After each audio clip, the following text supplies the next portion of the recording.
Hello everyone. Good evening or good morning depending on where you are. I'll just make sure everyone can hear me first before I get started. Someone just wants to confirm they've got audio. Yay. Thank you.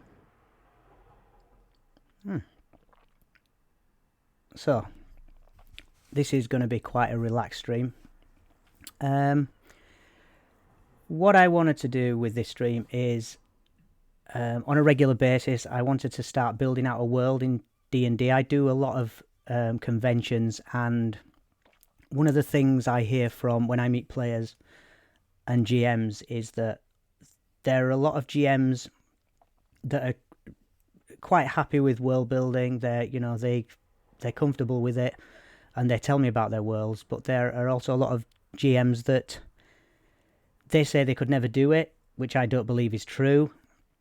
There are also a lot of players that are intimidated about becoming a GM because of the amount of world building you have to do. And let's face it, even if you use official material from Wizards of the Coast, you still have to know a little bit about world building because your players are always going to go off-piste. They're always going to go somewhere that's... thank you very much, cheers. Your players are always going to go somewhere where you don't expect them to. So world building is a great skill to have.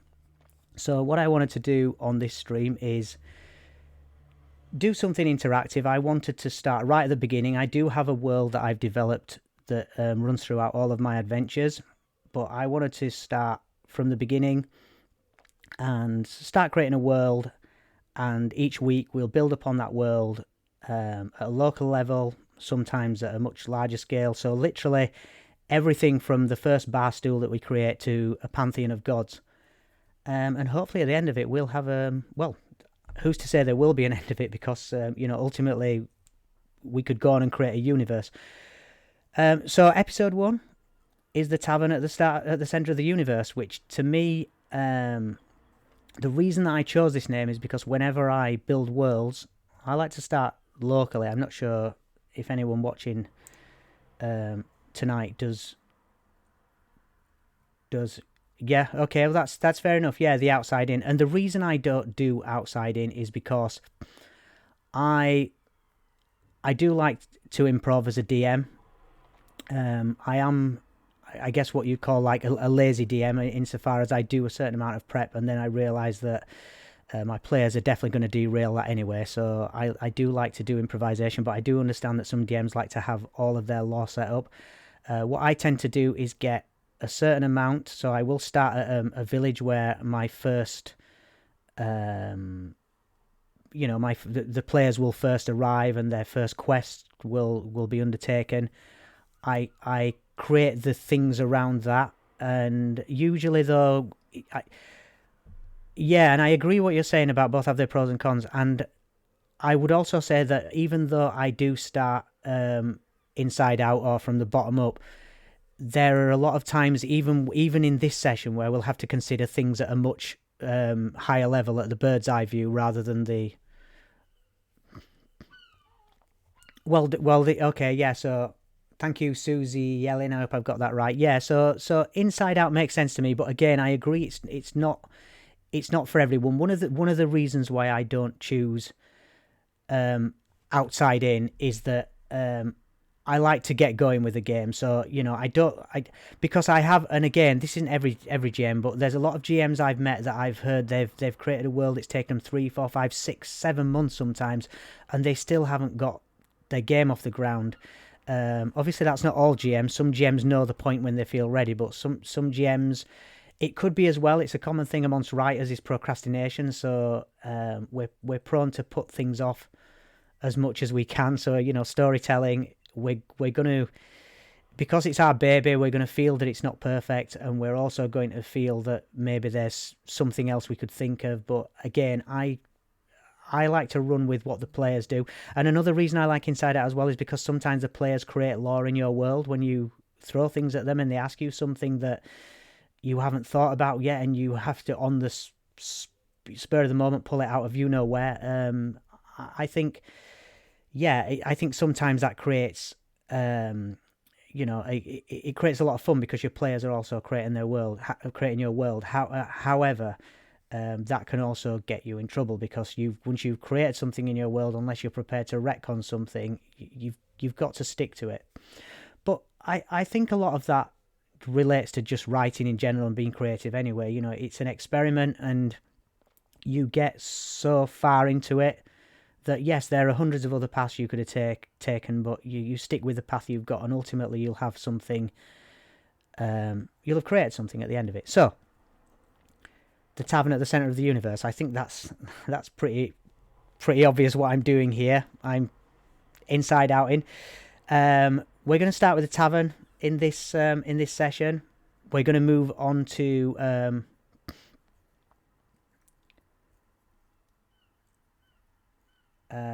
Crav of Blades, yes. So what I would say about that is, and I'm going to plug Be Like a Crow now, that's one of the reasons I created Be Like a Crow as well, because there's nothing worse than a blank page, and I think sometimes just getting anything down and then working with it and just seeing where it goes is, for me, that's how it works. But again, everybody writes differently. But I thought this would be a fun experiment anyway, because I figured we'd have world builders on here. So I'm going to take the reins occasionally, but I also want you to pretty much drive where this is going.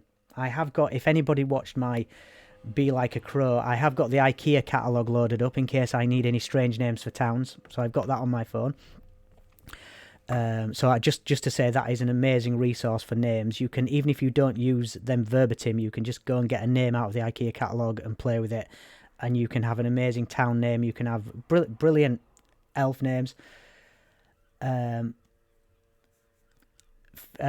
kind of do the outside method with Be Like a Crow in a map, a much larger, smaller scale to region instead of generating locations as you go along. That's true. That is true. Yes. So it does have that. It does have that side of it. Yeah. I do mention in the rules to that though, I'm happy for people to create their own maps, because ultimately those maps are provided. When I wrote Be Like a Crow, I realised when we first kickstarted it, there were a lot of people that just like crows. They didn't know what a role-playing game was. So at about the 10th hour, not the 11th hour, but I added the maps and turns system, because I realised that role-playing games can be a bit loose for people that are used to board games or have never come to them before. So adding an optional turn-based system with a map pre-made, I figured that was a spark for their imagination, and then ultimately I do want people to go off and create their own maps and start inside out, really just start building their map as they're playing. But yes, you're absolutely right there. Be Like a Crow does work outside in. So yes, you're right, but also you can play Be Like a Crow the other way as well. So the tavern at the center of the universe. So what I wanted to do is, before we get to creating a village, and I'm sorry everybody that does outside in, but this is the way I'm going to do it here. But we will probably jump to something outside. Hey Edwin, thanks for joining. We will jump to some outside stuff, because inevitably, whilst we are designing aspects of a village, that village is not isolated. It's not in a vacuum. It is part of a greater world, and we will have to go them. For instance, I think today we probably will come to a temple in the village. We'll probably set up a temple of some kind, which means we are going to have to decide on at least one god in our pantheon. And in that case, we're going to be jumping as far outside the world as we can. I mean, we're literally going to be jumping outside of our world into another plane. So where I wanted to start, and there's a lot of good things as we do these streams. There's a lot of, even though we're looking at a bigger picture, there are also fine details that we can look at. So whichever way you work, there's some good things in here, like the first thing we're going to do, which is creating the name of a tavern, because I mean, inevitably every campaign ends up in a tavern at some point. I know there's the old trope of starting in a tavern. I try not to start in taverns. However, usually the players will drift towards a tavern, and there's nothing wrong with that. And creating a really good tavern can also give you a basis for the character of your your town? You know, is it a grotty tavern or an inn? Is it you know, is there some unseemly characters in there? Is it quite a high end tavern? Is it luxurious? You know, has it got beautiful decor in it? Is it a haven for spies? Is it a haven for thieves? So the type of tavern can also be, you know, it can be indicative of the kind of town. It can steer the kind of town that you're creating. So yeah, so let's have a go at that. So the first thing that I wanted to do is we're going to do, as a lot of taverns use this format, we're going to do the adjective noun. So I can't remember. I had a tavern in Chill Factor now with a heron. It had a heron's skeleton hung upside down on it. It was called the Wretched Heron. That was it. So if we can come up with, so throw some adjectives into the chat, and then we'll do some nouns, and then we'll try and stick them together and see if we can come up with a good, maybe humorous, maybe worrying name for our tavern. And then we will look at what does that say anything about the tavern? Does it give us any indication about what kind of tavern it is? So if anybody wants to throw some adjectives into the into the chat, I'm willing to put some of my own in as well. I'm going to write some. Quivering's a good one. That's an amazing one to start off with. Okay, the quivering. So we'll write a list of adjectives. Juggling. I like that one too. So we've got quivering, juggling. Oh, mirrored.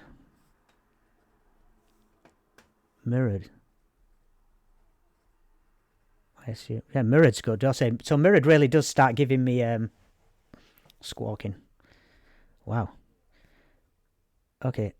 You are all way better than me at coming up with these with these. Any more? Anybody? Oh, sticky. Okay. The sticky one. I imagine that there's a group of hardcore bards playing there every Saturday night in the sticky tavern. The floors are sticky. Crunchy. You see, these are all highly original. I love these. Can we get a couple more, and then we'll go on to nouns. I'm gonna draw loud. Yeah, that does say. Well, that might not, depending on what noun it's put with. That might not say anything about. It might not say anything about a tavern, or it might say something like that. Come on, one more. Right, welcoming. Okay, we'll stick with that. Okay, right. So here's where we have some fun now. So we got some adjectives.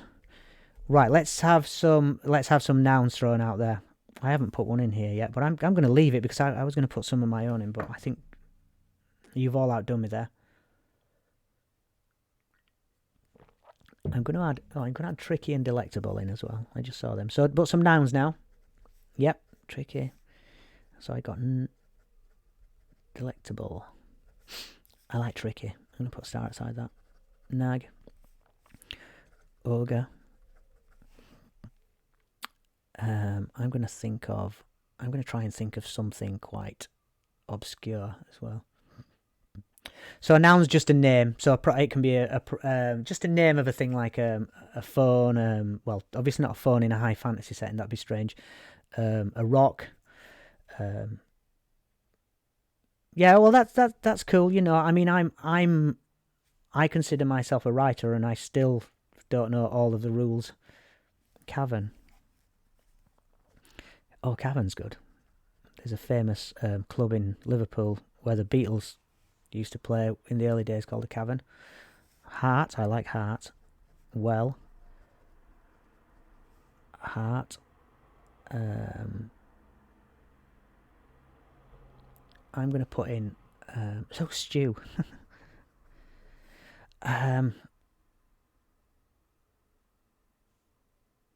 Cloud. Narcissus. Oh, that's lovely. Narcissus. That feels like it should be a very opulent tavern.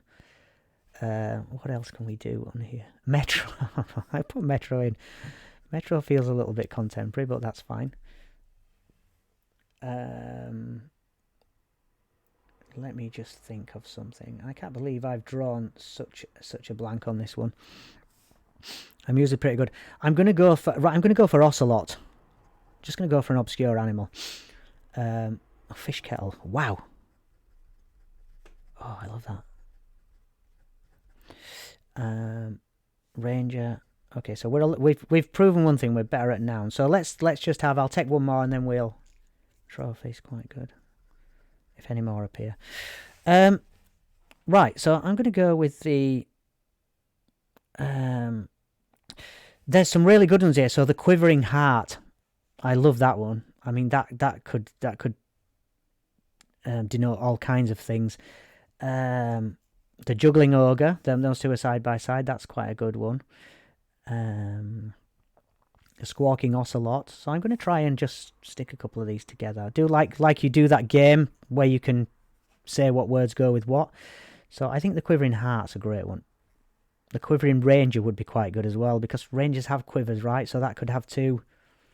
Yeah, we're creating the best tavern names. There's no resource on the internet that creates tavern names as good as this. Trust me. We've got the juggling nag. Sounds quite good. The mirrored cavern or the mirrored cloud. What would you go for? The mirrored cavern or the mirrored cloud? Yeah, I think mirrored cavern. Oh, we've got a split there. I like the idea of a mirrored cavern because I love the mirrored clouds. I like the mirrored cloud. That's quite nice. I like the mirrored cavern because I sense that you could walk in there and if there's mirrors everywhere, it could be quite. It could look like there's a lot more people in there than there actually is, and it could be quite discerning to not know who's looking at you. It could be like one of those hall of mirrors. Okay, so we've got Crab of Blades as cast a deciding vote there. So the mirrored cavern, the squawking. I'm going to go with the squawking ocelot. The welcoming stew. Are we going with the welcoming stew? Do we think the loud ocelot? Yeah. The crunchy stew. Okay, right, absolutely crunchy stew. Those two are side by side as well. Or well, I tell you what we do. Even if we don't use crunchy stew, I think we should make the signature dish in our tavern something called crunchy stew. And then we can work out what goes into that. So this is all very, very micro, but yeah, Tricky Ranger works. Tricky Ranger's a good one. The because we have got more nouns. The loud cloud. Right, okay, that is very strange. I hadn't noticed that, but loud and cloud are on the same line there. The loud cloud, which I guess okay, so the loud cloud could be this could be a sort of this could be a village that's really in the sticks where people still don't understand things like the weather, and the loud cloud could just be their name for thunder. Yeah, and delectable. I think the delectable fish kettle. I don't know why. Okay, let's get a name for our tavern then, and then I'm no good at drawing, but I will try and sketch out a little. I'll try and sketch out a little sign for it. So we've got the let's go with what we've got. You think the loud cloud? Can we have? I mean, anybody that's in here, can you just throw in which of those we went through that you liked? I mean, loud cloud. So I put loud cloud. We got one vote. If you want to vote now for the ones, I hope you can all see this. My first stream I ever did, I had a lot of Zoom problems, but I've fixed the Zoom so it doesn't move now. Crawl Blade says the loud cloud. I mean, we've got two. We've got a mirrored cavern. If I can spell that, mirrored cavern. Also, what I'm going to do is I'm going to write these names down. The ones that don't necessarily make the cut this time, we will save them because we've now got a list of really good tavern names, and we can use these. You know, we don't have to just pick one and then throw the rest away. Okay, so we'll have the welcoming fish kettle. Yeah. I like that. I think that's a good one. I think we're going to go with the Loud Cloud. Murdered Cavern, Quivering Heart. Oh, Quivering Heart, yeah. I mean, Quivering Heart could be a very strange one. I can't imagine what the sign on that one would look like. Yeah, so what Crunchy Stew I like, but what I've decided is, on this one, we're going to put the signature dish of this place is going to be called the Crunchy Stew. And then we'll talk about what that is when we talk about what this tavern's like inside. But I do like Crunchy Stew, so it's canon now. It's staying in. So don't worry about that one. That is in here. So the Loud Cloud, the Mirrored Cavern, the Welcoming Fish Kettle. I might pick one as well to go in there. Let's have a look. I'm finding it hard to... I'm going to go with the Squawking Ocelot. Because I did choose that one. I'm not going with that now. We're going to pick one of the others, but I'm putting it in the list. So I think we'll stick with those. And I think we had the most votes for the Loud Cloud, which is, I mean, I don't know what I'm going to do with that. So I think what we do is let's make ourselves a little pub sign here. I did warn you that I am no good at art. So we will make a pub sign. And we will do the... we're going to have a...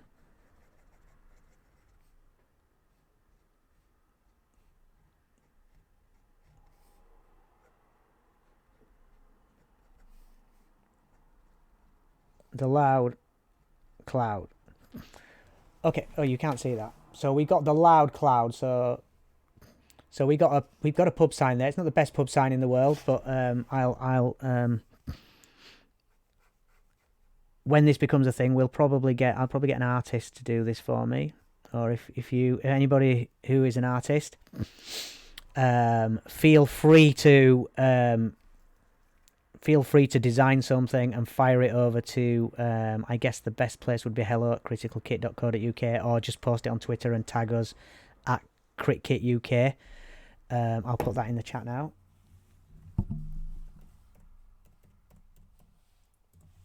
So that's our handle on Twitter, Instagram, and Facebook. So if you want to tag us with something. So yeah, if any of you are good at art, please do that. We'll show it off on the stream or wherever, or on our socials, and we'll obviously credit you, and we won't use it. We'll just, unless you say we can use it for something, that's fine, which is just going to be this world. Right, okay, so we got the Loud Cloud. So there's two things we can do here. We can either go inside the Loud Cloud and work on that, or we can think about what kind of place the Loud Cloud is in. So I'm gonna let you steer this one. We'll get some votes in again, whether you want to talk about the village the Loud Cloud's in, or whether you want to step inside the Loud Cloud and we take a look and see what's inside there.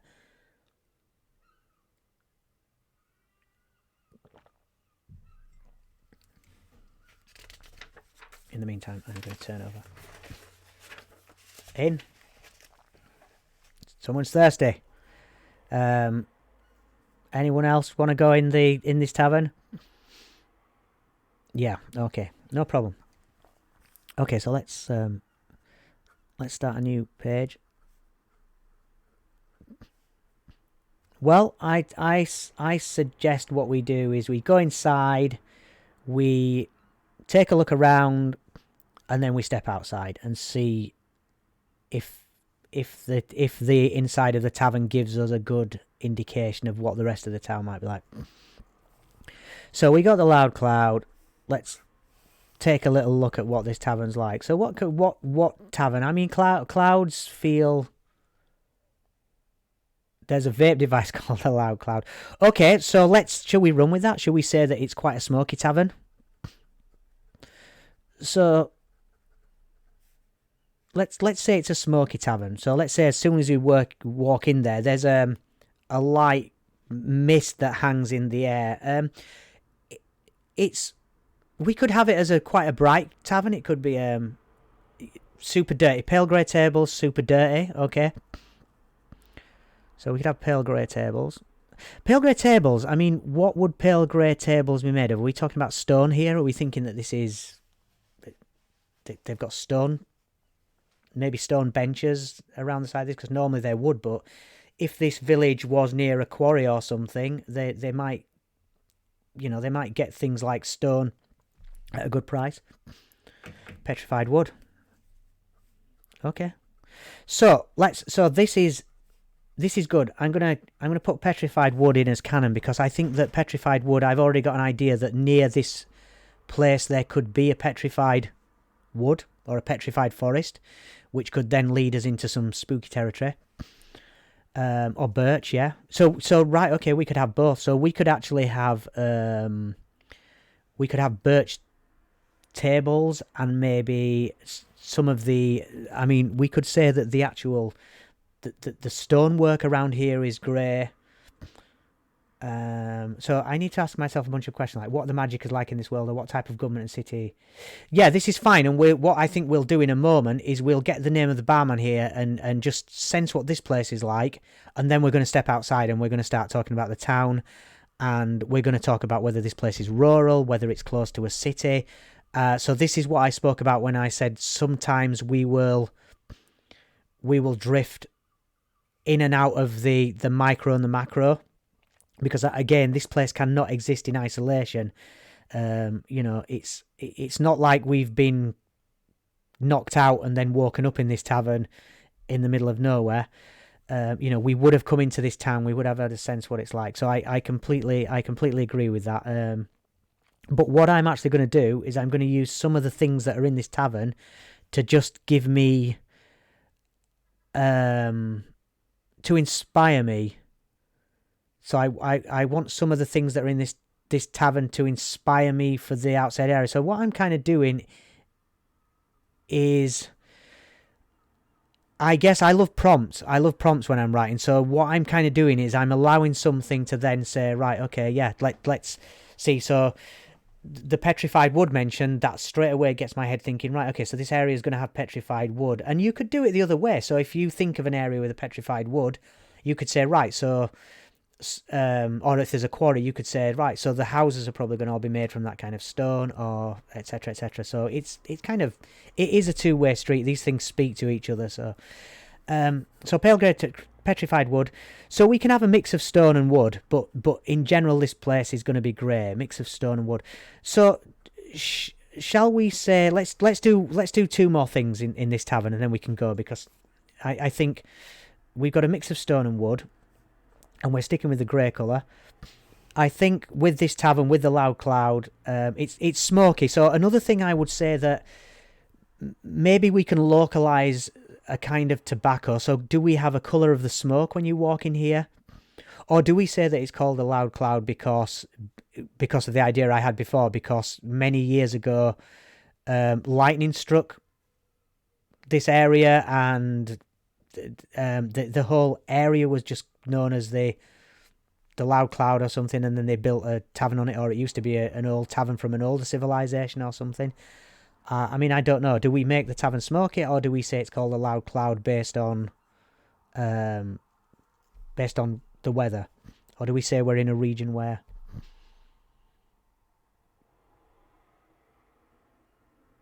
Okay, right. Okay, so yes. So Edwin, we could do that. I think that's fine. I think we make this tavern boisterous and loud anyway. I mean, we can go the whole way. It's absolutely fine. Susie Ellen, I love this because we've got a connection now. We've got the petrified wood because of lightning strikes in the area. So this could be an area that's like you've got the Tornado Alley. This could be an area that gets an unusual amount of lightning. So I like that. So I'm going to put village down here. Oh, pasta. I like this. So cracks in the walls. So this is going to be quite a dangerous village to live in. But everyone's got to have a home, right? Cracks in the walls from lightning strikes. I like that. The tavern gets hit with clouds a lot since it's high up in a mountain, comes into my mind. Yes, okay. So it could be high in a mountain. So it could be, yeah, it could be high in a mountain. It could be Or the foothills, maybe. I'm thinking the foothills of mountain because I want it to be kind of accessible. A town lightning conductor. Oh, okay, wow. Okay, so we've got lots of things. So, right, okay, I'm going to put that in the village. This is amazing. So we're going to have a big structure. So we've already got things for that could come in as potential adventures here where something's wrong with the lightning conductor. So yeah, this town could have a big lightning conductor. This village could have a big lightning conductor, which is a protector of the town, basically. So it prevents the town getting hit. Occasionally, the odd stray bit of lightning may, I don't know, hit some poor, some poor barkeeper or something, or butcher, or who knows what. But the lightning conductor is a lovely idea. That becomes like the town protection. So you see, can you see the flavour and character we've already got just from creating a tavern? Once exactly, this tavern is probably going to feature in my next Be Like a Crow stream. But this is, so we're now starting to create a place just by making connections. Or what Neil Gaiman says is that all writing and all storytelling is a confluence of ideas. So you take disparate things and bring them together. And we've taken Greystone, and we've gone to petrified wood, and then we found that the petrified wood could be because of lightning, because that links into our allowed cloud. So we're linking things that at face value might not necessarily seem like they have any link, but once we start linking them together, we're creating a story in the statue of some kind. Yeah, do you know, I feel like I was just thinking of a big long like metal pole or something, but do you know, maybe a forgotten hero or a fallen hero, or with a sword that ultimately ends in the lightning conductor. So the lightning conductor could be a statue, so we'll write that down.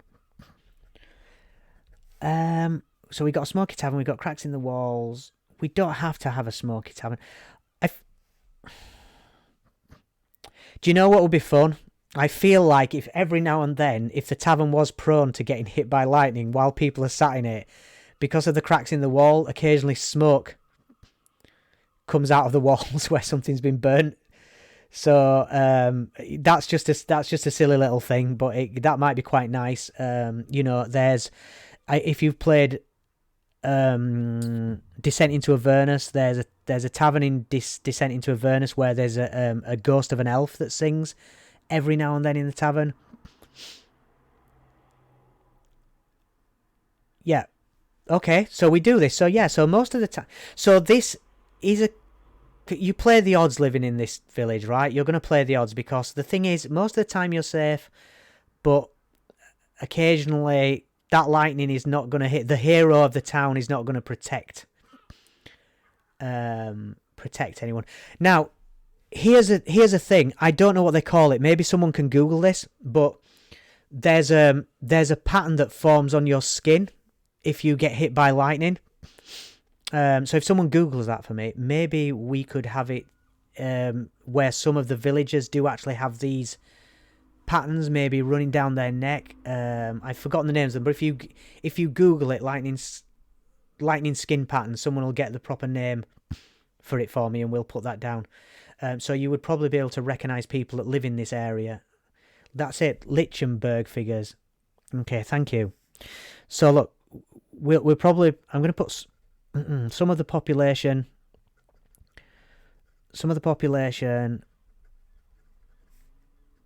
have Lichtenberg.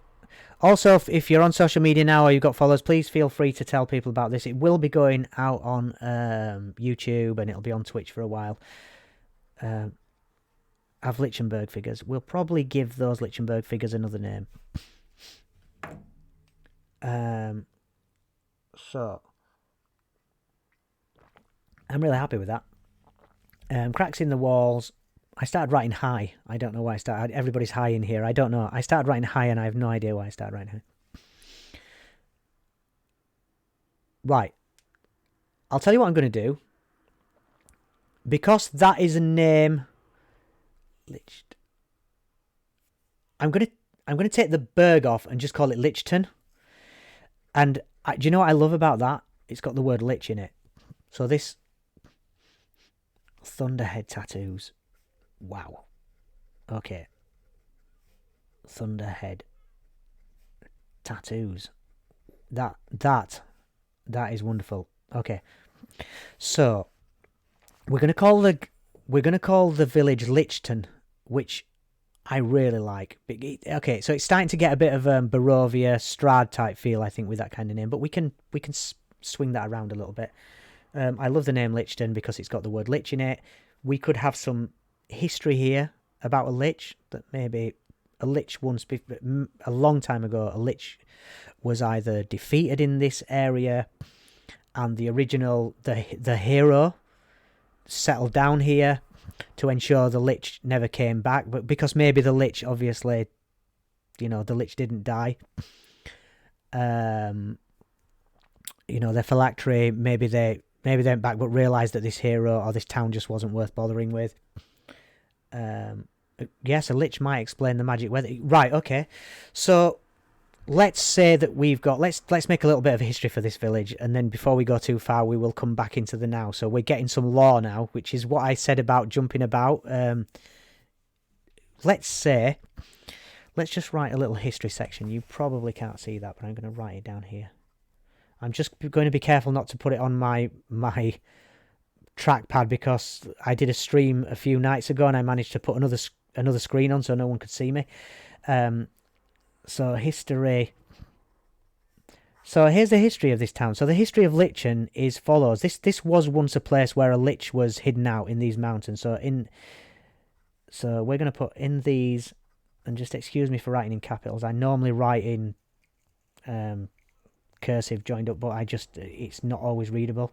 And I'm not saying this is readable, but so in these foothills once lived a lich. A warrior defeated the lich. Then made this place. Not defeated, right? Okay, I think defeated is the wrong word. Drove out. Let's put drove out. And let's not put warrior, let's put adventurer. And let's put hero, because then that keeps it. A hero drove out this lich and made this place their home. Okay, that's cool. I guess Lichton could be like Lich Town. So I guess the hero never gave this place a name. He just camped out here. Maybe his family joined him, and gradually, over hundreds and hundreds of years, this place turned into I keep saying town, village. I'm using them interchangeably. I shouldn't be. I'm going to say that it's a village. But gradually this became a village. The lich, however, still alive, didn't see the point in coming back here. These are just mortals, but probably arranged for some kind of a magical weather effect to torment the villagers for the rest of their lives. So the lich still magically. The lich. Yeah, I think the hero's descendants do live here. Yeah, they could do. It depends on what timescale we're talking. Whether we're talking a few centuries, a millennia. It depends how long ago this hero destroyed this lich. It might be just a distant memory. There could be a lot of people that now live in the village don't even know the reason why this place is called it. You might have to go to some big academic university and find a book that's buried away somewhere to actually discover the history of this town, which would be quite fun as well if you did have a party start out here, and then as they progress they got somewhere. If they're good note takers and they remember the places they've been, they could find that. Power the village with lightning. Okay, so the lich still, this is a good idea. So the lich still torments the village. So the lich, these people are like ants to this lich. He's not interested in wreaking revenge on the descendants. He's off doing something else. And he knew while this hero was alive, he probably couldn't defeat him, just so he moved on, or they moved on. We haven't decided if the Lich is, what gender the Lich is yet. So the Lich still torments the villagers, just with weather, with lightning. That's wonderful. So we've kind of drifted out into the town now. We've just accidentally, by playing with ideas, we've drifted out into the town. What's good? The village. Sorry, we're going to call this a village. We're not going to call it a town. I'm going to, please correct me every time I say town. So Lichton. So I guess my question is: do we call it Lichton, or do we make it a little less gothic and call it Lich Town? Or Lich? Is everybody okay with Lichton? Because this so far has been a very democratic process. So Lichington. Let's go. Don't put that one in the pot. Feel free, anybody else, to throw anything in. I think I'm going to stick away at the moment from Liechtenstein. Liechtenstein is a good one, but it definitely puts us right back into the thick of the sort of the gothic horror sort of style. I think we'll stick with Lichton. I think that's fine. We'll stick with Lichton for now. I don't want to prescribe too much what kind of area this is yet.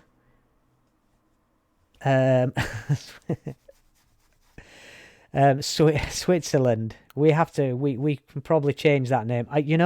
Maybe it is. Maybe we can have a play on the word Switzerland for the town next door.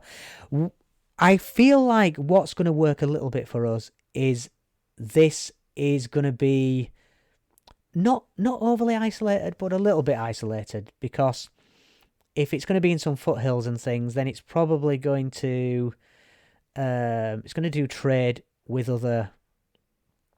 It's going to do trade with other towns. It's going to need to.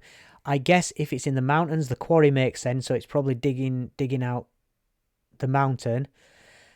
The whole mountain scenario that I'm pretty sure Filthy Kenku suggested, correct me if I'm wrong, I think that's a really good idea, because I think that works for us. I just want to check as well. Is my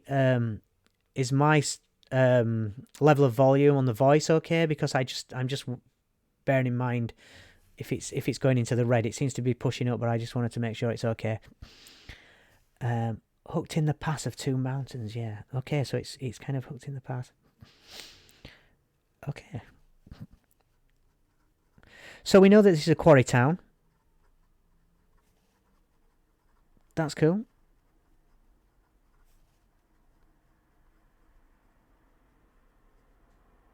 Oh, village at the top of the mountain. I'll tell you what, actually. Let's have a compromise, because let's have it kind of like one of those, almost like a Tibetan village. In fact, if you want to do a quick search now, there's a town in Spain called Salobreña, which is it sweeps down into the towards the sea, but it also goes right up. It goes right up the side of a hill. So one of those with a castle sort of built halfway in the hill. That would probably be a nice format for this, where there's some things peppered at the bottom of the hill, but the bulk of the town is halfway up the mountain, should I say, not the hill, but the bulk of the town is halfway up the mountain. Yeah, let's go with that. So let's have the town. Sorry, I'm gonna cross out the pass between the pass of two mountains, because I'm gonna have it halfway up a mountain, because I feel like a lich as well would probably try get somewhere inaccessible, defensible. Yeah. So we've got a bit of history. We can flesh that out. We can get the name of the lich. Right. Okay. Here's what I'm going to do. We're going to get the name of the lich, and I'm going to do this. Just let me get this going. I'm going to do this by. Let's find the IKEA catalogue. So we got the. You probably won't be able to see that, but I'm getting the IKEA catalogue. It's a bit bright. Let's see if we can just bring this down a little bit. Maybe it won't work. So let's find a name for our lich. Let's find. Okay, so Rick. I just introduced Rick now. Rick is a good friend of mine. Rick, he will be probably joining me on some future streams. He's a great GM. Rick, we've created a tavern called the Loud Cloud, which contains pale grey tables, petrified wood.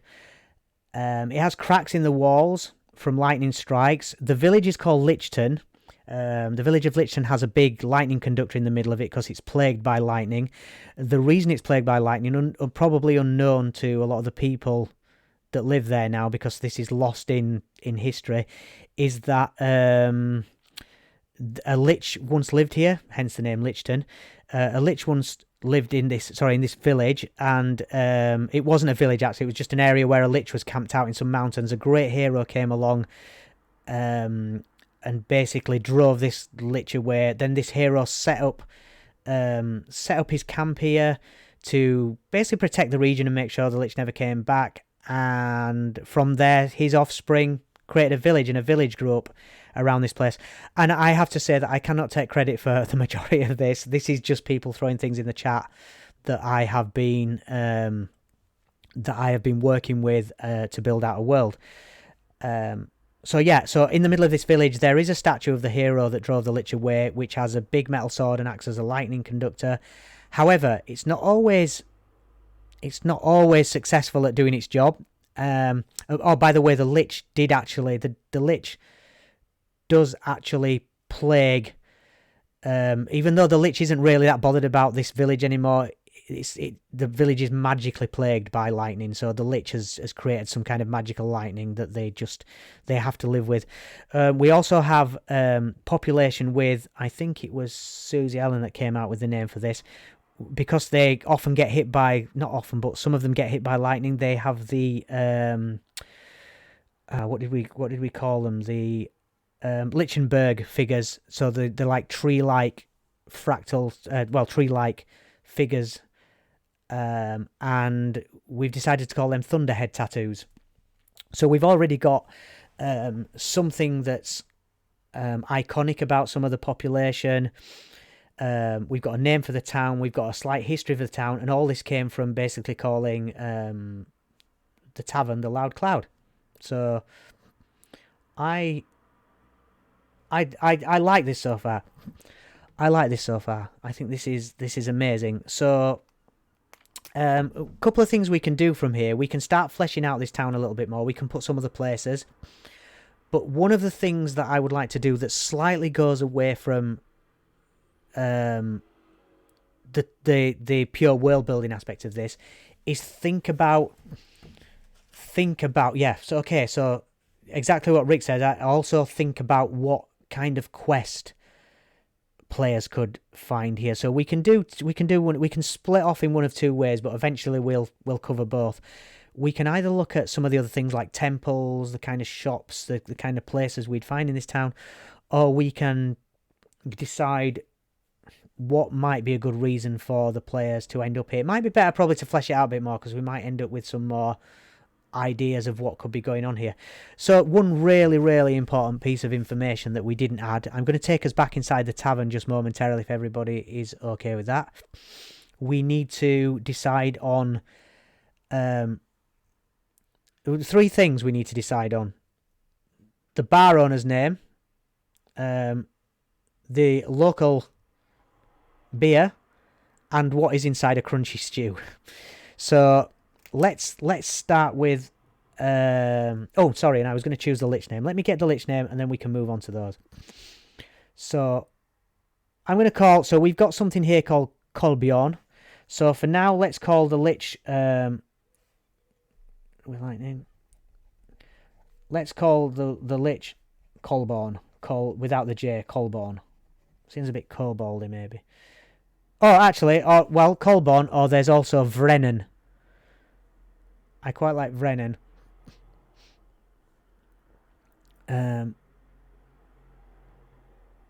Brennan, Hillis, Colborne, Todd.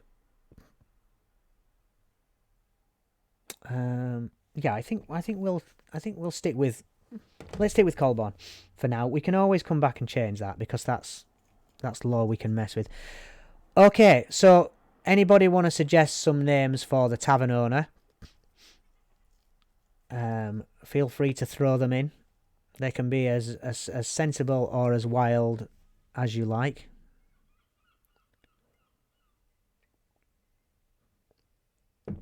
Okay, so I'm going to take... Okay. We might have a winner straight away there. Andrea's Husking, River Brew, Peter Stoneskin. I love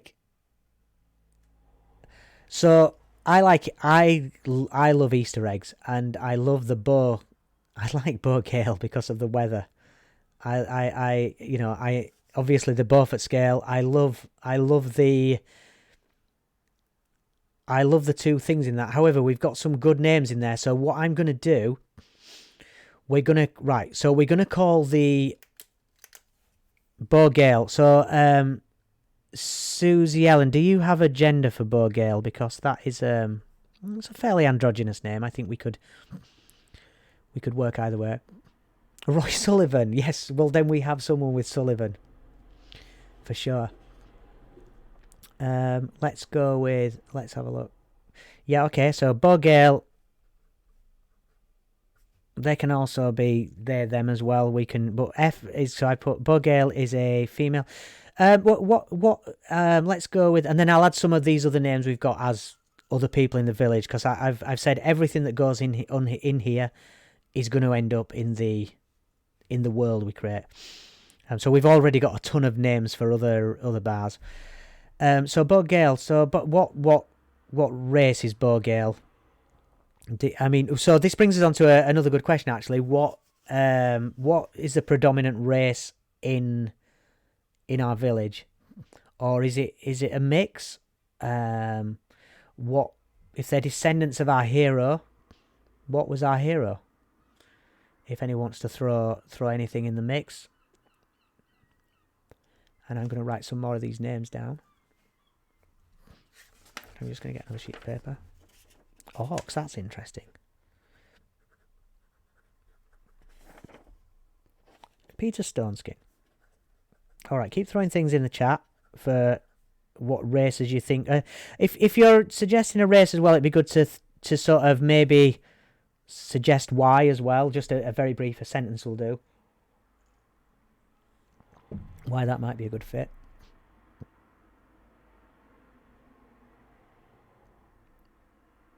Oh yeah, Storm Genasi there. Yeah, okay. Dwarves or humans.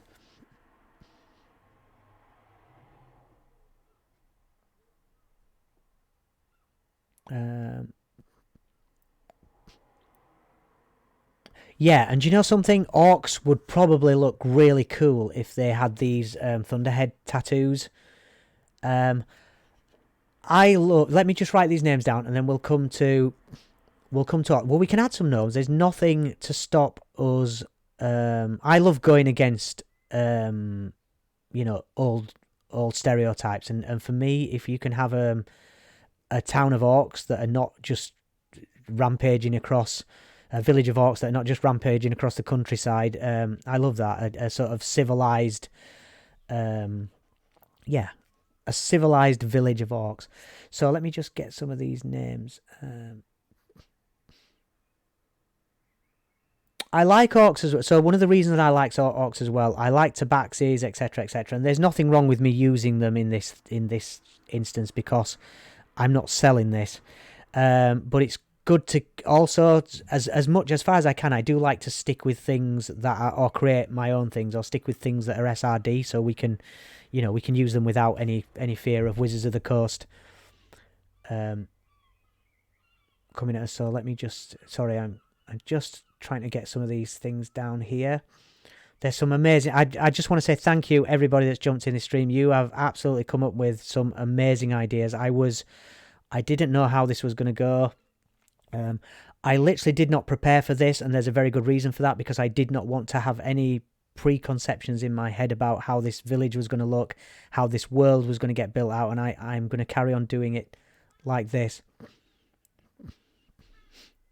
Yes, so we're now coming to Kenku's first point, that outside in is also a good way to do to build worlds. So we can talk about that in a second. That's fine. I think you're not. You're putting some very intelligent points across. And what I would say is that, as I said before, what I wanted to do with this was start at a micro level, but I did say we would occasionally have to jump out to the macro level, because this village is not in a vacuum. It's not in a bubble. So when we come to things like temples, we may have to create our first pantheon god.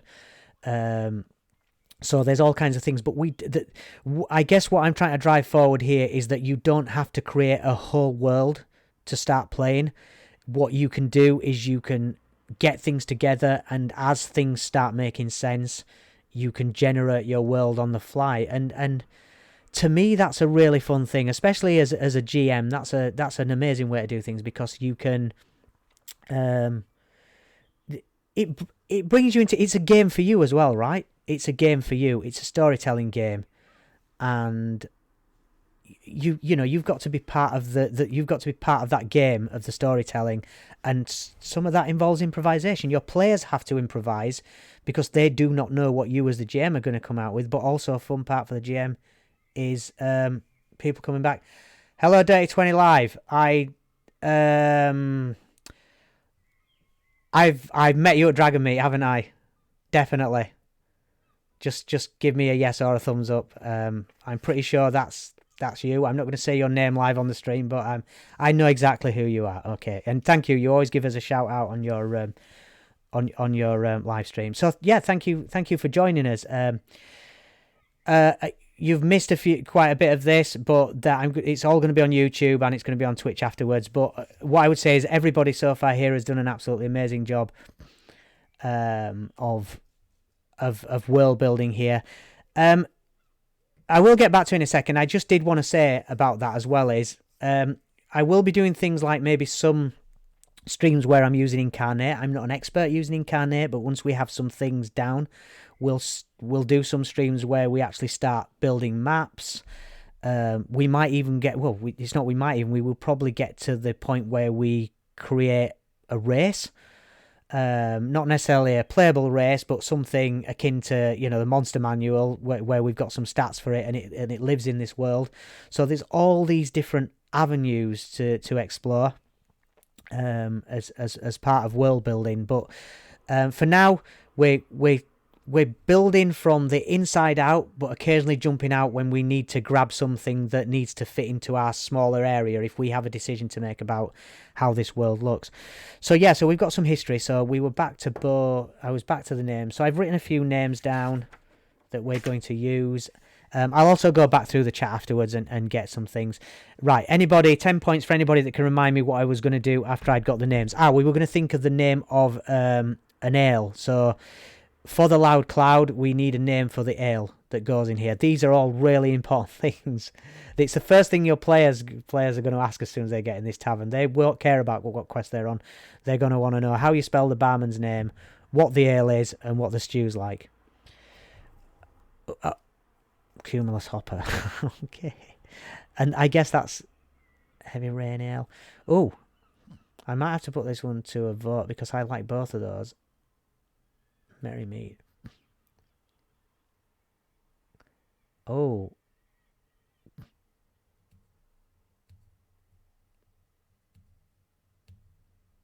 Wow, that's a plot in it. Right. Here's what I'm going to do. So the drinks. And please excuse my notes. I'm sure the GMs amongst you will all have pads of paper like this that you look at and think, was I drunk when I wrote this? I'm going to go with right, I'm going to go with Roaring Whirlwind for a liquor. That's the strong stuff.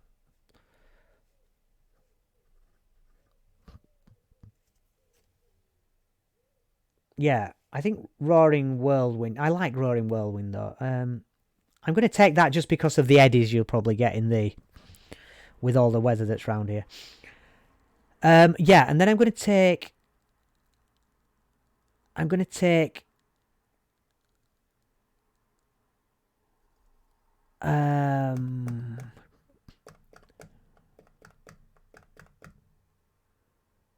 uh,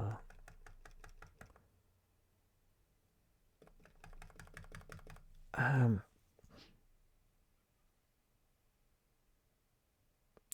I might do Reign of. I wanted to put the Lich's name and nobody would know it. There's a there's an idea that's just come into my head about somehow this Lich also owns a brewery that supplies this place, and and he's also doing something with the beer to make everybody a bit wild. Or this is like his little toy. This village. I'm going to stick with Roaring Whirlwind for now. I'm not going to make that liquor. I'm going to make that the ale. I know there were some good suggestions in there, but I'm going to stick with Roaring Whirlwind Ale because I really like that. I think that's a good name. And I'll come and get all the others. Screamo. Okay, we have tea. Okay, I like this because. Okay, Screamos. I like this. Screamos. I like this because also, not everybody wants to drink ale. I mean, I don't know what kind of monsters don't want to drink ale in a tavern, but not everybody in D&D wants to drink ale. So, excuse me. Right. So we've got that. So the last question I wanted to ask. So we're gonna have orcs. Let's put orc. The last question that I wanted to do before we move out of this tavern and we start looking at the wider area is let's have a little chat about what is in a crunchy stew.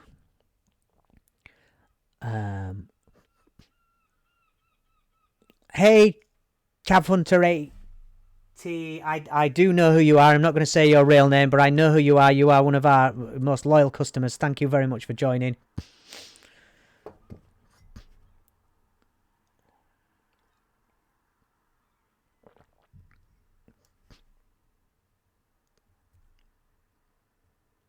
Oh, centipedes, that's dark.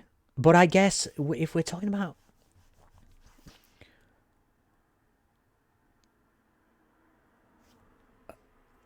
Okay. All right, okay. So look, let's run this. If we're going to make this into a crunchy stew, let's make this into a crunchy stew. I'm going to give crunchy stew sounds like a name as well. It sounds like someone's name. So let me just flip a page here, because I'm going to give crunchy stew its own section. Okay, which is ridiculous. This is very micro. I know I said we were going to go macro in a minute, but this is very micro. Right. So this is a quarry. So they do have allotments up here, which I guess if there's anyone in from America, I suppose you have allotments. So over here, it's just a bit of land that you can grow, and I don't know whether the terminology is the same. So it is super micro. So with it being a quarry, a lot of the agricultural areas. I mean, I'm literally now going into the lore of a stew. This is not where I anticipated being in a world building stream. However, this is D&D, right? So agricultural land is coated with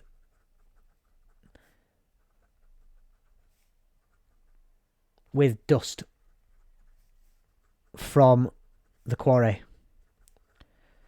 So the agricultural land is coated with dust from the forest. So the veg are crunchy. They don't get washed. I don't imagine orcs are too fussy about. So the veg are crunchy. Yeah, fine gravel, exactly. Let me just have a little look. Stew law. This is what D&D is about. Stew law.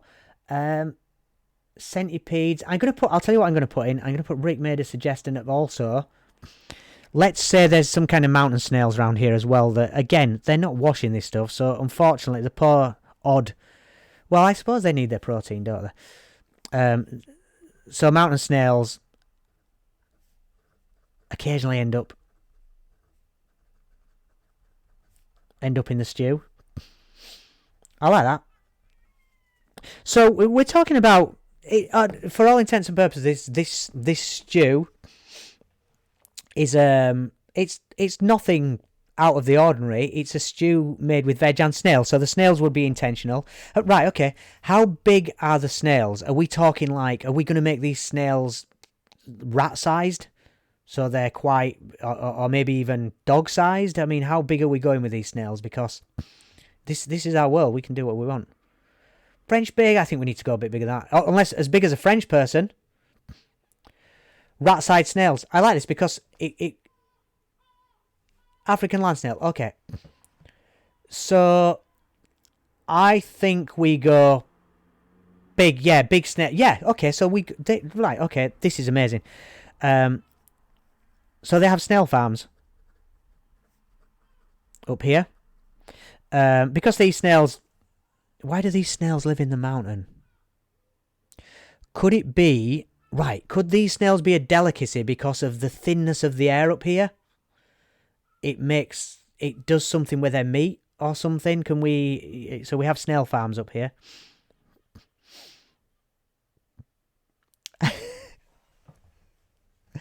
This is... Exactly, this is... We are...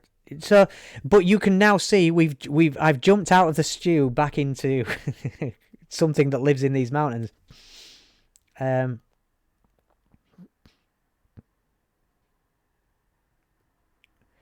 Yeah, so we could have so these could be quite conscientious orcs. I mean, they could use the shells for something. They could use every bit of the snail. So we've got a quarry and we've got the snail. So these orcs live up a mountain. They're going to be quite hardy. They get struck by lightning. These are tough living people. They have it hard, but this is their home. This is home. They're proud of their home. They had an orc hero as one of their descendants. Yeah, okay. So we got the snail farms, and we're going to say the snails are as large as rats. Okay. Wow. I know people are going to be asking me now to run a session or to write a one-shot or a campaign based around this. But again, feel free. This is literally open source. This is a democratic world building exercise, and what I would say about this is take this stuff, anything that's in here, run with it. It's your stuff too. Okay, Matthew's made a good point. I like that. Slime. Right. So their shells are tough. We had Plink say their shells are tough. Slime. Anybody want to give me any information about... Yeah, so these... Yeah, so they use the... they use the shells for armor. All kinds of things. I mean, they use the shells for making maybe their plates and their dishes.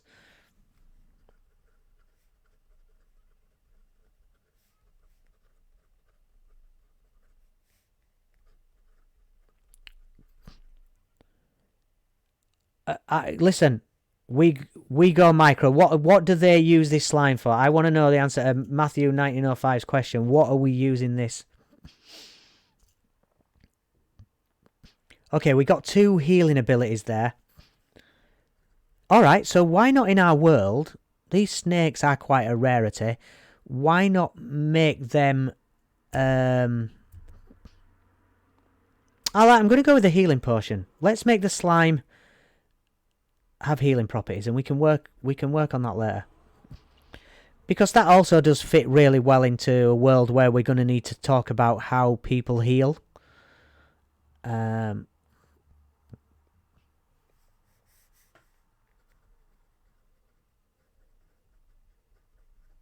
Right, I'm going to go with. I know there's some really good ideas in there, but I'm going to stick with healing properties.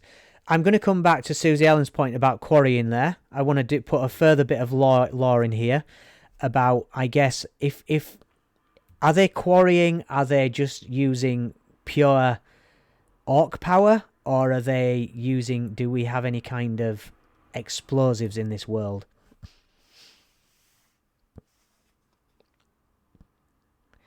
Yeah, let's make this. This slime could be a very useful sling. This slime could be like petroleum jelly. It could be a very useful substance. Could be used for all kinds of things. Oh yeah, slime and lightning. Somebody mentioned something about harnessing the lightning quite a way back. If we could possibly, if we could incorporate that, that would be really good. If somehow we could figure out if there was a way that they could harness the lightning.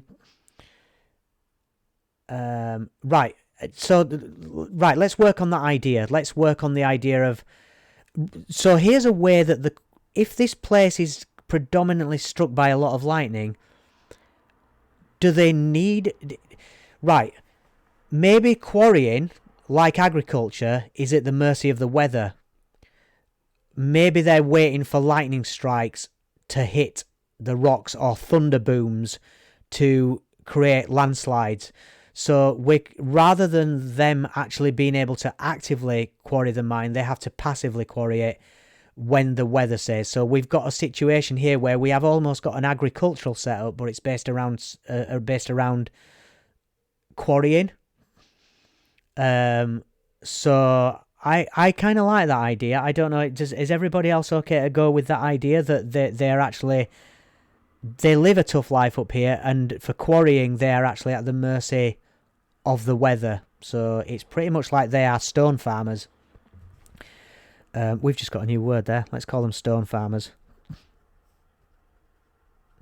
So stone farmers. I'm going with that idea. I like it. So they are at the mercy of the weather. Just want to say hi. I don't know whether that chat's any use above me because I need to set this stream up a little bit better. But I just want to say hi to everybody else that's jumped in as well. I see we've got a few more viewers have jumped in, so thank you for joining us. It's fine to lurk if you just want to get some ideas. All this stuff is available for you to use, or it's available for you to say that's absolutely rubbish if you don't like it. This is a democratic world building exercise. I am, in a sense, just GMing the world building. Everyone else is coming up with the ideas, and then I'm trying to form them into a world. So please feel free to join the chat. All this will be available on YouTube afterwards as well. So we've got a village of orcs who are stone farmers. They have got history. I'm not going to go into it for new viewers now. You'll be able to watch it later on the stream. They are at the mercy of the weather. I love that. I love things that twist norms, and I think having people that are actively quarrying but passively quarrying, they're at mercy of the weather. Okay. They could use lightning for explosives and power, yeah. Maybe. Do you know that maybe this is something they're working on? So I don't think they can do this yet, but I think they are working on, because this is their industry. So we're now adding into the law technological advances. So the orcs are actively pursuing ways to quarry. So maybe they've got a few rope, wood, metal machines that they've built that can actually swing at the. Maybe they've developed some kind of almost pendulum system where they, or maybe a trebuchet where they just hurl rocks at the quarry as well. I like the sound of that. I like that. So I feel like at this stage they're not there yet. They're practicing things. It's very dangerous. Lives are lost in the name of progress. And that's not to say that they're not intelligent. That's just to say that they are not there. They're not there yet, but they are certainly actively looking for some. So here again is something that potentially you could have a quest to bring them something, or you could eventually a party. This might not be the first place your party starts out, but this could be a village at your party come and bring them this technology or help them or something, because maybe all right, so imagine this happens. Imagine this lich finally is defeated, or imagine this lich just grows tired and stops the lightning strikes. These orcs, maybe they are getting enough quarrying out of the lightning strikes, because we've already discussed that the lich is just plaguing them. So maybe when this stops, when the lich actually decides, oh, this is no fun anymore, or the lich is defeated, or something, wherever he is in this world, or they are in this world, this could work. It could be the fact that they are now in trouble. They are now their main source of income is drying up. Yeah, it's actions have consequences. Someone might have killed this lich for good, and they don't know what the lich is doing somewhere else, and this is the chain reaction in this world. But yeah, lich collapse lich economic collapse is the worst kind for sure. All right, so that's good. What are we on the stream? Yeah, we can. I think I'll do another 20 minutes if everybody wants to hang around for that amount of time. We can. So crunchy stew we've got. So let's do a very quick recap. We've got a village that's in the mountains. It's called Lichton. The reason it's called Lichton is that once before it was a village, a lich used to live up in these mountains. He was hiding out here doing all these things. An orc hero, many hundreds of years ago, went up into the mountains, drove this lich out. The orc hero then set up a camp in the mountains in order to protect them. Maybe we'll have to figure out why the lich was there and why the orc hero wanted to make sure the lich didn't come back to this area. Maybe it's a borderland, maybe it's some area where there's a city or something. But this orc hero did that, eventually brought their family here. The orc's ancestors now live here. The lich, however, wanted to seek a little bit of revenge, but also just have a bit of fun. Almost put a curse of lightning on the village, so the village is constantly hit by lightning. We have a big statue of the orc hero as a lightning conductor, which on the whole does manage to direct most of the lightning, but some of the lightning does hit people. They hit the orcs in the village, creating these what they call thunderhead tattoos down their arms, etc., where they've been hit almost like tree-like patterns in their skin. The main orcs are the main race in this place. They are stone farmers. They also farm these snails, these rat-sized, what we'd call semi-giant snails. They're fortunate enough that a lot of the lightning strikes in the mountains and breaks parts of the mountain off, so they're passive quarriers. They don't actually have to actively do anything for quarrying, but they are also, that makes it fragile if the lightning ever does go away. And so far in the centre of this village we have got where all this began, we've got a tavern called the Loud Cloud. It's mainly made of stone. There is a petrified wood nearby as well, which means that this is a very grey town, because all the wood and all the stone, everything in this town is made of greyish material, so it's quite a colourless town, which kind of reflects the mist and the rain that constantly hangs over here with it being up a mountain, the thunderstorms, etc. But what we do know about this place is there's an absolutely phenomenal drink in this bar, which is called Roaring Whirlwind Ale. There's also an amazing tea, which is probably made from local mosses in the mountains, called Screamos. And the owner of the tavern is called Bogale, a female orc. And we also have a delicacy up here called Crunchy Stew. Now, the reason the stew is crunchy is because a lot of the dust and gravel from the quarry settles amongst the plots here where they grow agriculture, where their agriculture is based, and they're orcs, they don't bother cleaning things, so that goes in, and they also sometimes, they're very resourceful. Bits of the snail go in, bits of the snail shell go in, so it's called a crunchy stew. Okay. I feel like we've got I feel like we've created quite a colourful and relatively original village there. I don't know what you all think, and it's up a mountain. And the beauty of it being up a mountain is that we don't have to worry too much about everything in its near vicinity. I think we said, Rick, that they probably, I think that we're gonna have the slime from the snails has been quite useful for a lot of things, almost like oil. So it's something that they can refine and they can use for different purposes. So they can put it into healing potions. They can use it as to burn. So we'll make the slime. We'll make the slime another useful thing. These orcs are really resourceful. They live out of the way of everybody. They are they're very self-sufficient. Again, they live in a very hard place to live in, but they are survivors. And ultimately, I guess they have a pride. Even the ones that don't understand the whole history, or maybe it works if they do understand the history of their town. They have a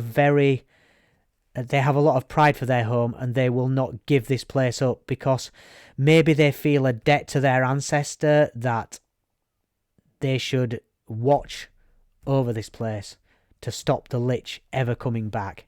Even though none of them are heroes, none of them are adventurers, they still have a hero spirit.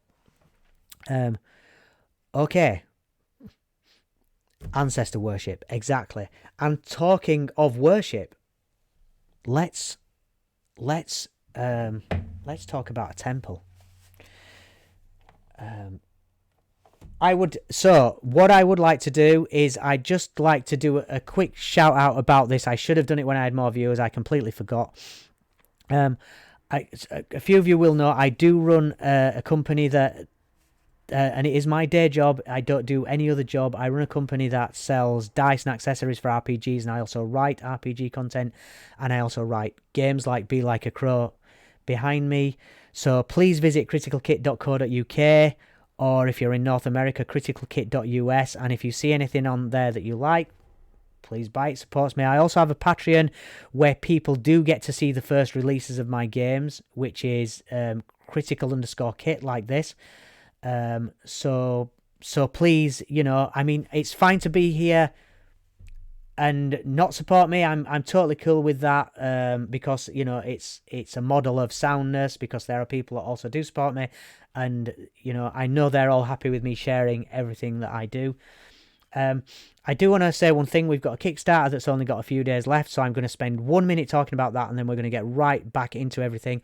It is based on Minor Arcana dice. If I can just reach over here, and I will get the ones out. So basically, I've created these boxes. They are looking a little bit worse right now because I've taken them around all kinds of conventions and things.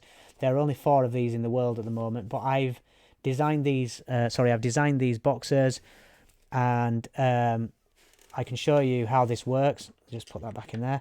These are the ones. They're all based around the Minor Arcana Tarot. So you can actually see each one of them has a symbol. I'm probably not going to get that really good into focus because I fixed my focus.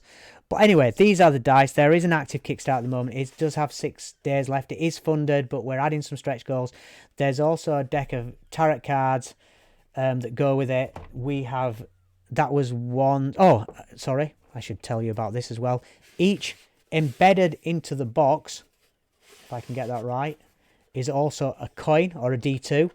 So embedded into the box is a D2 with our logo on the back and the name of the suit. So wands. So I've designed all of this stuff. I love what I do for a living. So if you can support me, I will continue making really cool stuff. And yeah, again, Crab of Blades, if it doesn't matter, I'm totally cool. I'm not really good at advertising and promoting my own stuff, but I know I've got to do it because I have to do it for a living. I'm also cool if these things are not in your price range or you don't like them. that's cool too. It doesn't matter. It's absolutely fine.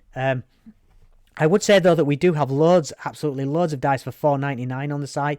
We've pretty much brought all our tumble down dice down to £4.99 because we want people to have the dice. That's all, So we are selling dice that other people are selling for £9 and £10. We're selling them for £4.99, and at the moment we do free shipping. Unfortunately, we are going to review that in next month, but anyway, that's all the selling I'm going to do. We're going to get straight back on with this, but please check out the Kickstarter. Just search for Minor Arcana dice on Kickstarter, or go to any of our websites, and there's a big banner on the top. Right, let's talk about temples. And in fact, let's jump right out of our micro. Right, let's jump right out of our crunchy stew and right up to the level of the gods. So let's go with the Pantheon. So what I'm going to do here is I'm going to open page 10 to 11, I believe. Let's have a look. You should all know what this book is. 10 to 11. And yeah, I also have a Patreon, so if you want to sling, it's £3.50 a month, and everybody that's on the Patreon gets all the sort of mid-level things I write, I should say that. So, like, I'm writing a Cthulhu expansion for Call of Cthulhu. Everybody's getting that. I'm writing a tarot-based, an RPG that uses tarot cards, which has no GM. You go around the table and you all take over, and you all take a turn in guiding the story. That's part of the stretch goal for the Minor Arcana dice. But what we're also doing with that, everybody in the Patreon gets that. So the Patreon people get all the stuff. So you can sign up for 1 month, £3.50, and get everything that I've done to date, which unfortunately is going to be nothing until next week. But you can start getting all that stuff. And I also do things like this where I write things about how I talk about how I develop things. So there's a sneak preview of the Cthulhu map, etc. on there. So let's have a look. I'm going to do... So I'm starting with... I'm going to start with... let's have a look. We've got change and look, magic and the art, civilization, and invention, destructive knowledge. Okay. So we're going to take... As our template, we're going to take chord, but we're going to mix this up. So we're going to take Chord, who is the god of strength and storms. These are hardy orcs, and I think that it might be a little bit stereotype for them, but we'll of strength and storms. So we're going to take Chord, the god of strength and storms. Cool.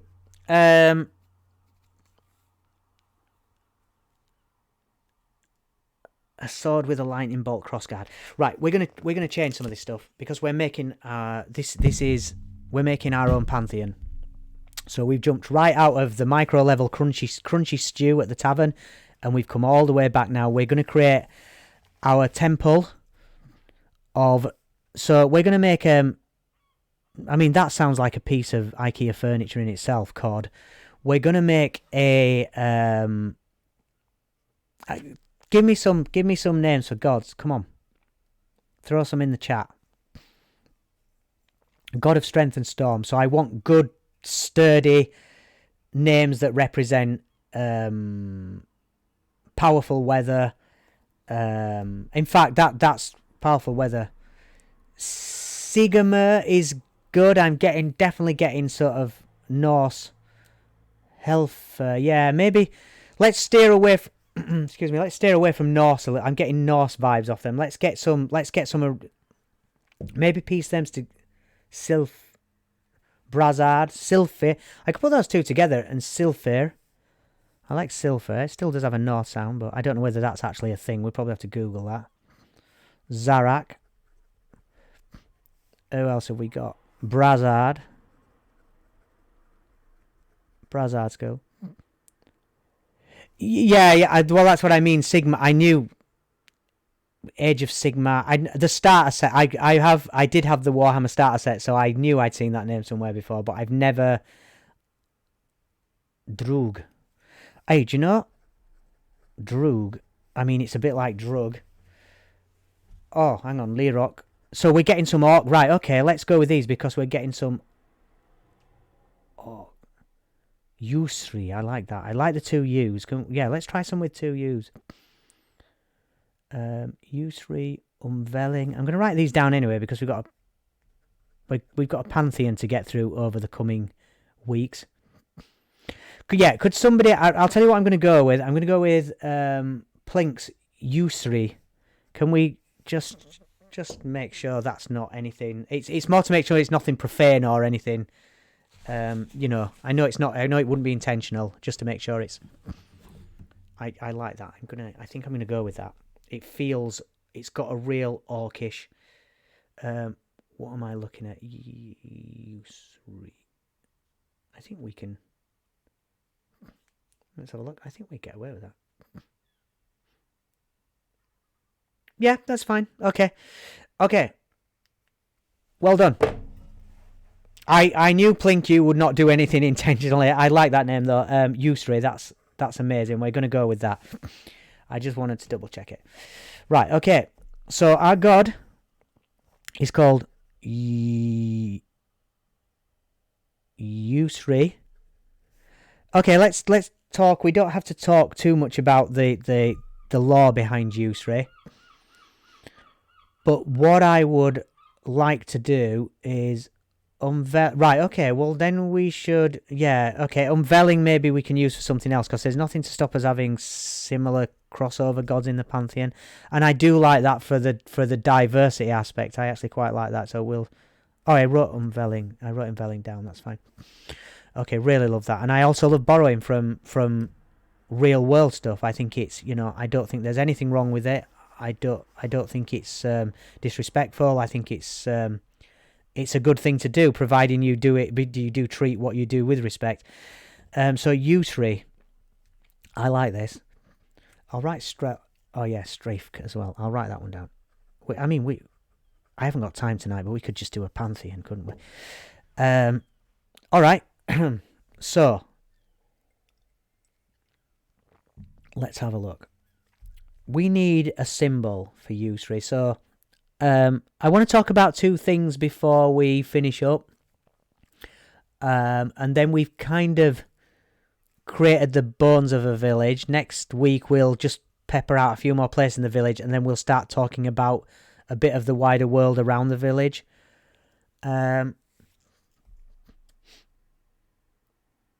Yeah. Do you know what? Could we have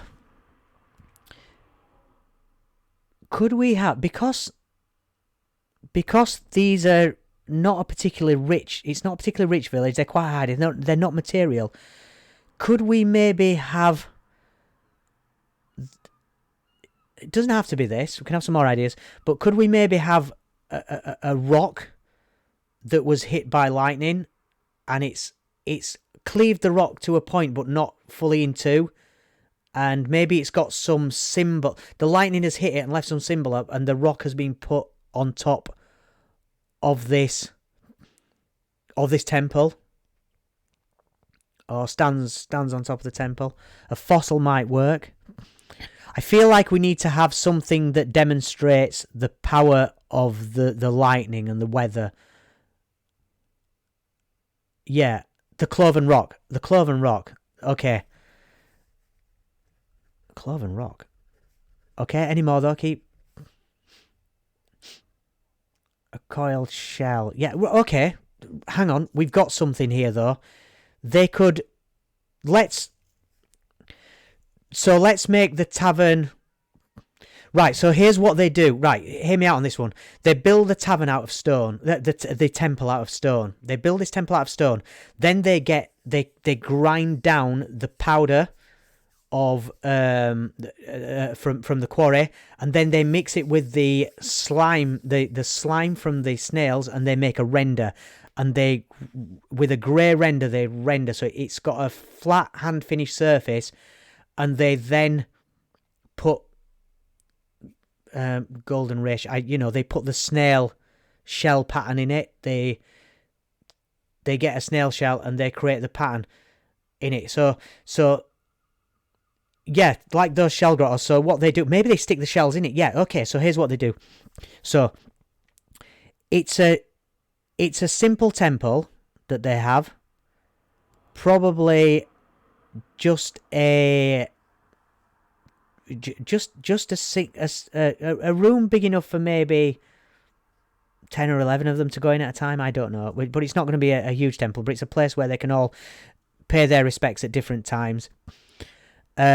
So we've got a cloven rock was hit. Nobody knows when it was hit because this temple was built before anybody that lives there now.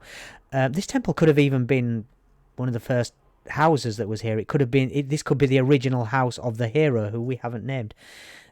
This could be the original house of the hero, and it's just a simple square. Well, no, pitched roof building. It's got a pitched roof because obviously it rains a lot here, etc.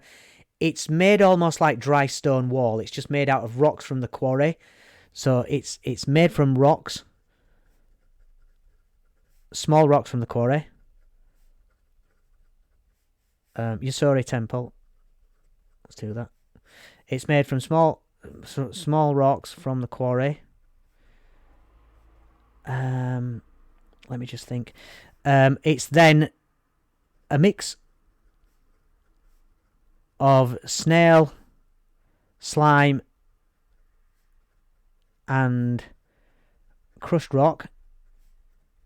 So we're getting back into macro now. Is used to render it, and then it's decorated. It's decorated with broken snail shells. Now, here's what I'm going to say about this. This is a really grey town. This is a really... We've already established that the wood in this town, the doors, are made from wood from the petrified forest, which we haven't discussed much yet, but we will probably end on giving that a name. The stone round here is very grey stone, so the village is very grey. This temple stands in the middle of the village, and embedded into it are loads of shards, mosaic shards of these snail shells. Now, what it is about these snail shells and these snails, they are almost chromatic. They are, when the light catches them, they shine all different colours. They have the whole rainbow of colours. So there's just this one building with all these bits of shells that when the light hits it, it's a kaleidoscope of colour. How do we feel about that? And that also gives us a bit more info about our shell. Mother of pearl. That's dialed. Right. I'm gonna use that. I'm stealing that. The shells are mother of pearl. Dialed to 11. Dialed to 11. All right. So I love this. This is absolutely fabulous. I am jumping off the stream in not right now, but in a very short while. What I want to do here is, before we go, I want to name the forest. So let's give this forest a name. We've got a god. We've got we've got a god that these orcs worship. We've got a name for this god. We've got a temple. We know what this temple looks like. Let's create a name for this petrified forest.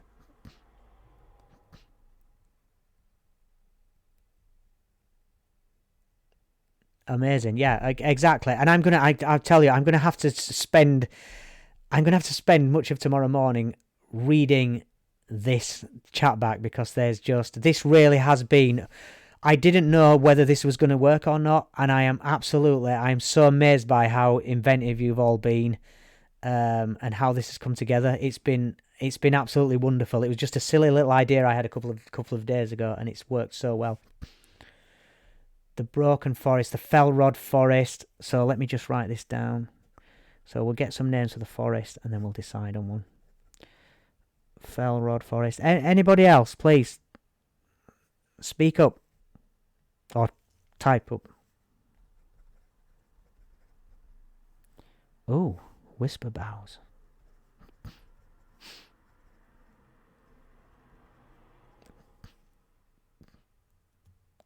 Whisper Boughs is nice. Brockford's quite good.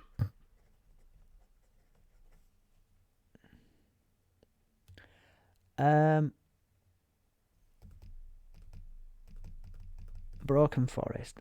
Brockford.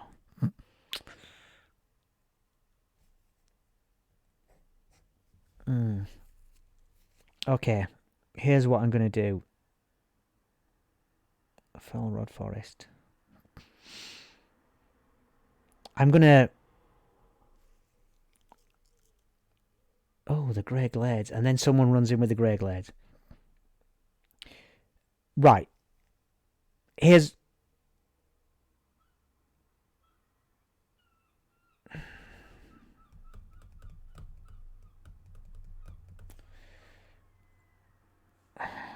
I'm stuck because I love the Grey. I'm going right. So here's what I'm going to do. I'm going to use Brockford for something else, which I'm going to tell you about in a minute. The Fellrod Forest. Oh, what was the other one I really liked? The Grey Glades. Yeah, I'm going to go with Grey Glades. Right, I'm going to go with Grey Glades. I love that. Really love that. Fellrod was a close second, but I'm going to go with Grey Glades. And Brockford is the